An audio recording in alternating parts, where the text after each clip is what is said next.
Hey guys, welcome back to another vlog. I hope आप सभी लोग एकदम ठीक होंगे। तो फाइनली कल है शौर्य का मुंडन और अभी मैं थोड़ी पैकिंग वगैरह कर रही हूँ। और आपको तो पता है कि शौर्य अभी 10 मंथ्स का कंप्लीट हो गया है और हमारे में क्या होता है कि 1 ईयर से पहले ही मुंडन करवाना होता है, अदरवाइज़ आप 3 ईयर्स के बाद 3 ईयर्स पे करवा सकते हैं, सॉरी। तो उतना लंबा तो हम लोग वेट नहीं करेंगे, तो इसीलिए हमने सोचा कि अभी उसका मुंडन करा लिया जाए। तो हाँ, पैकिंग वगैरह मैंने कर ली है, बाकी थोड़ी बहुत अभी बाकी है, तो वो भी मैं फटाफट से भी करूँगी। हमारा प्लान है कि हम सुबह यहाँ से 6 बजे निकल जाएं और हम शौर्य का मुंडन वृंदावन में करा रहे हैं।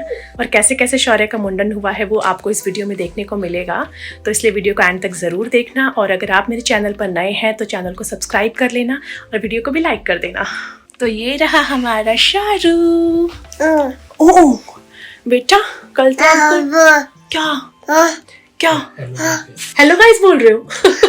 नहीं, उसका ध्यान तो कहीं और ही है। ऐसे तो सच बताऊं तो मैं ना शौर्य के मुंडन के लिए काफ़ी ज़्यादा एक्साइटेड हूँ, बट पता है हल्का सा ना मैं इमोशनल भी हो रखी हूँ। अभी मुझे ऐसा लग रहा है ना कि मेरे बेबी के इतने अच्छे बाल है, अब वो बिल्कुल गंजा हो जाएगा। अब सुबह सुबह अर्ली मॉर्निंग में निकलना है, तो उस टाइम पे तो शौर्य सो ही रहा होगा। 10:30 बज चुके हैं ऑलरेडी। तो फटाफट से जो भी पैकिंग वगैरह बची है उसको कंप्लीट करते हैं। उसके बाद से शौर्य को कपड़े पहनाते हैं और फिर इसको सुलाएंगे। और बाकी तो मैं आपको वीडियोस में पूरा दिखाऊंगी ही कि हमने किस तरह से शौर्य का मुंडन कराया। तो इस बैग में तो अभी ज़्यादातर शौर्य के ही कपड़े हैं, हमारे तो इतने कपड़े नहीं हैं, क्योंकि ये है ना कि हम लोग जा भी एक दिन के लिए ही रहे हैं। हमारा प्लान है कि कल हम लोग जाएं और फिर परसों तक शाम तक हम लोग वापस आ जाएं, तो ज़्यादा कपड़े रखने की ज़रूरत नहीं पड़ेगी। बट हाँ, ये है कि अभी विंटर्स का टाइम है, तो इस टाइम पे थोड़े मोटे मोटे कपड़े रखने होते हैं, तो इस चक्कर में ज़्यादा जल्दी बैग भर जाता है। तो इस पे हमने छोटा सा ही बैग ले लिया है। तो इसमें मेरे, शौर्य के और शौर्य के पापा के सबके कपड़े आ गए हैं। पेटू क्या कर रहे हो आप? मम। तो इसको दबा दबा के भरना पड़ रहा है। तो ये तो हमारा कपड़ों का बैग हो गया है तैयार। इसके अलावा डायपर बैग, जिसे बिल्कुल नहीं भूला जा सकता। तो इसमें फर्स्ट एड बॉक्स भी रख लिया है हमने, शौर्य के डायपर्स रख लिए हैं, प्लस शौर्य के जो डेली यूटिलिटी की चीजें होती हैं, जैसे उसकी आयरन। आजकल पूरे टाइम पापा पापा पापा करता रहता है। मैं सोच रही हूँ कि मम्मा मम्मा कब करेगा ये पूरे टाइम। मम्मा भी बोलता है, बट आजकल तो सिर्फ पापा पापा पापा। और हाँ, हमने सैनिटाइजर भी रख लिया है, क्योंकि बाहर जा रहे हैं, मुंडन कराएंगे, तो उस टाइम पे हाथ वगैरह सैनिटाइज करने की जरूरत पड़ती है, तो इसीलिए ये भी जरूरी है। और ये मैंने कुछ एयर टाइट जिप पाउच मंगवा लिए थे, तो इसमें मैं शौर्य का सारा खाना वगैरह है जो भी, वो मैं थोड़ा बहुत रख लूँगी। और ये मैंने पैक भी कर ली है। और ये मैंने थोड़े से फ्रूट्स वगैरह रख लिए जो मैं इसको गाड़ी में खिला दूँगी। प्लस इसके अलावा इसका सैरेलैक रख लिया है और खिचड़ी बनाने के लिए भी रख लिया है सामान। रागी का आटा भी रख लिया है। वैसे तो मैंने मुझे लगा था स्मॉल वाला ज़्यादा छोटा हो जाएगा, तो मैंने मीडियम वाला मंगाया था, बट ये भी काफ़ी बड़ा है, तो अगर आप चाहें तो स्मॉल भी मंगवा सकते हैं। इसका क्या है ना कि ज़्यादा स्पेस नहीं लेगा, मतलब कम स्पेस में ही आ जाएगा। बाकी इसके अलावा मैं दही वगैरह और जो कुछ वेजेस वगैरह है वो मैं वहीं पर ही ले लूँगी। और एक्चुअली जहाँ पे हम लोग जा रहे हैं ना, वहाँ पे खाना हम लोग बना सकते हैं वहाँ पर, तो उसकी टेंशन नहीं है, तो इसीलिए सारा सामान घर से ही रख के लेके जा रही हूँ। बाकी आपको अगर इस पाउच का लिंक चाहिए होगा तो मैं डिस्क्रिप्शन बॉक्स में डाल दूँगी, वहाँ से आप बाय कर सकते हैं। तो अभी पैकिंग तो हो गई है डन। अब फटाफट से क्या करती हूँ, शौर्य के कपड़े चेंज कर देती हूँ। और जो कल मैं उसको पहनाने वाली हूँ, अभी 3 लेयर तो मैं सोच रही हूँ पहना दूँ, क्योंकि सुबह का टाइम है, तो 2 लेयर तो मैं इसको अभी पहना दे रही हूँ, और जो 1 लेयर है वो वहाँ पहुँचने के बाद फिर इसको पहनाऊंगी, जो ऊपर वाली लेयर होगी। आ जाओ पापा के बेटे, इधर आओ बेटा। ये देखो, ये जो आपकी जुल्फे है ना, है ये पूरी कट जाएंगी। इसके आगे जो बाल आ जाते हैं ना, ऐसे छोटे छोटे, उसमें मेरे को ये इतना क्यूट लगता है, इतना क्यूट, क्या ही बताऊँ। वैसे तो मैं रात को ना इसको सिर्फ यही इनर पहना करके और सुला देती हूँ, बट ये है कि कल जाना है और मैंने चाहती इसकी नींद डिस्टर्ब हो, तो इस वजह से इसके ऊपर भी एक और लेयरिंग कर दे रही हूँ, सिर्फ ऊपर, ताकि सुबह सिर्फ उठाएंगे और इसको ले चलेंगे। हाँ बेटा, नन्नू आ रही है ना, बस अभी सुलाती हूँ इसको। जब भी सोना होता है ना, ये इस तरह की आवाज़ निकालने लगता है और मुझे पता चल जाता है कि हाँ इसको नींद आ रही है। बाकी आप लोग कमेंट करके बताना आपका बेबी भी ऐसे ही करता है। और बस बस बस तो अभी शौर्य को फटाफट से सुलाते हैं। उसके बाद से मुझे तो अगर 6 बजे निकलना है तो मैं तो 4 बजे ही उठूंगी, क्योंकि शौर्य के लिए भी मुझे कुछ खाना वगैरह ब्रेकफास्ट वगैरह बना करके लेके चलना पड़ेगा और फिर हम भी ब्रेकफास्ट करके ही जाएंगे। तो अभी फटाफट से शौर्य को सुलाते हैं और फिर कल सवेरे का व्लॉग आपको दिखाते हैं। ये वाला गेम जब तक पापा करते नहीं है तब तक ये सोता नहीं है। और इसके चेहरे की खुशी देखो। करो पापा और करो।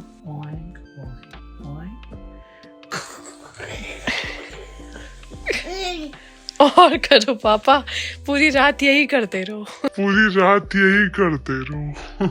मेरे साथ अन्याय हुआ है। सो गया। ओह, करना है शौर्य, करना है ना पापा को। थक गया। आजा मम्मा सुलाए आपको। बेटू 11:30 हो गए हैं, सो जाए।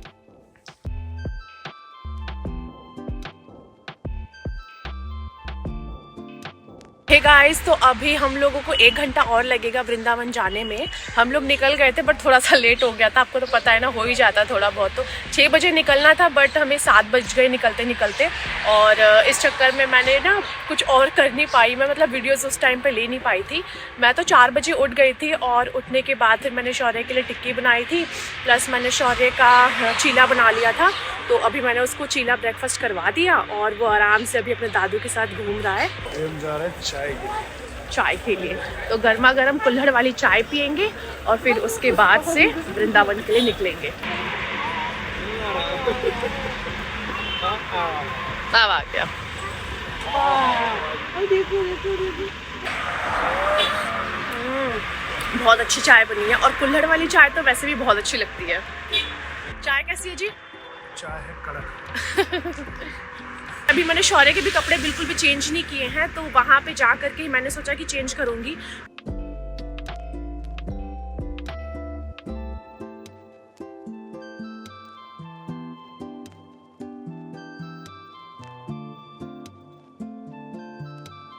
और अभी हम लोग जा रहे हैं बांके बिहारी के दर्शन करने के लिए। तो अभी हम सबसे पहले प्रसाद वगैरह ले रहे हैं और फिर उसके बाद से दर्शन करेंगे। अभी हम लोग केसी घाट पे आ गए हैं, जहाँ पे शाहरुख का मुंडन होने वाला है। बांके बिहारी जी के तो बहुत अच्छे से दर्शन हो गए थे और यहाँ पे इतनी ठंडी ठंडी हवा चल रही है ना। मैं आपको बैक कैमरे से इसका व्यू दिखाती हूँ, ये देखो।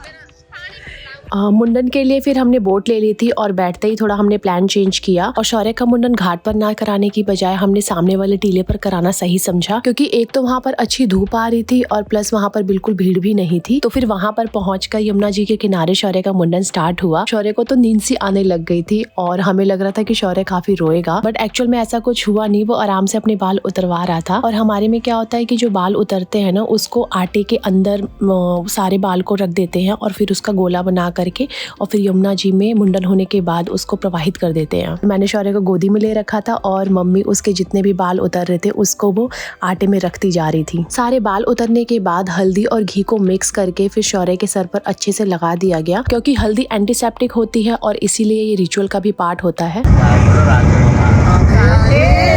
नंद के आनंद भयो जय कन्हैया लाल की। हाथी दियो घोड़ा दियो और दियो पालकी, जमान का हाथी घोड़ा बुढ़वन के पालकी, जय कन्हैया लाल। फिर जब सारे रिचुअल्स खत्म हो गए तब मैंने शौर्य के ये सूती कपड़ा बांध दिया था, क्योंकि वहाँ पे ठंडी हवा चल रही थी और मुंडन होने के बाद काफी बच्चों को जुकाम हो जाता है, तो मैंने चाहती थी उसको ये हवा लगे। मुंडन कराने के बाद फिर हमने ली बोट राइड, जो कि तकरीबन आधे घंटे की थी और इसका एक्सपीरियंस तो बहुत ही अच्छा रहा हमारा।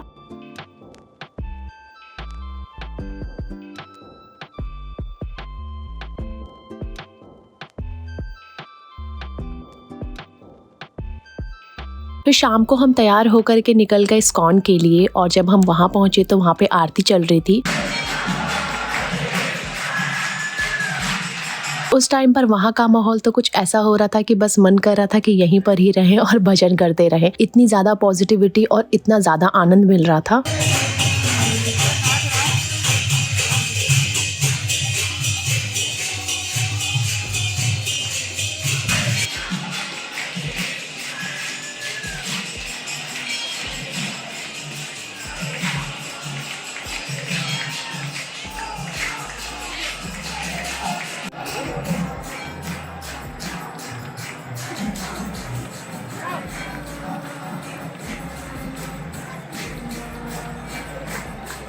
फिर आरती अटेंड करने के बाद हम चले गए डिनर करने के लिए और स्कॉन में ही गोविंदास करके रेस्टोरेंट है, वहीं पर ही हमने अपना डिनर किया। अब शौर्य तो वहाँ पर कुछ खा नहीं सकता था, तो बेचारा वो चम्मच प्लेट से ही खेल रहा था और टेबल पे इधर उधर घूम रहा था। मैंने इसका ये येलो कुर्ता और कैप स्पेशली मुंडन के लिए ही मंगाया था, तो फिर इसीलिए मैंने शाम में इसको पहना दिया था। आपको अगर इसका लिंक चाहिए होगा तो मैं डिस्क्रिप्शन में डाल दूंगी। गाइस फाइनली शौर्य का मुंडन हो गया है और ये रहा मेरा शारू, मेरा गंजो टकलू शारू।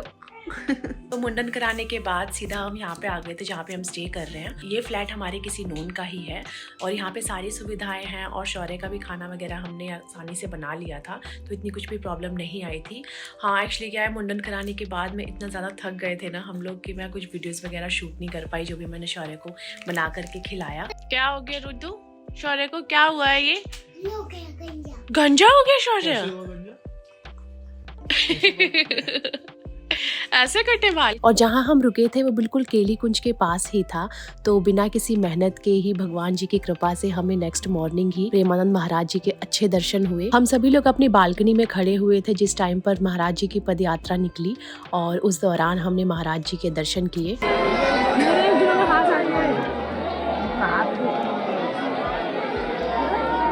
फिर ब्रेकफास्ट वगैरह करने के बाद हम घर के लिए निकल ही रहे थे, तभी पापा ने बोला एक आश्रम है, पहले वहां पे चलते हैं, उसके बाद से घर चलेंगे।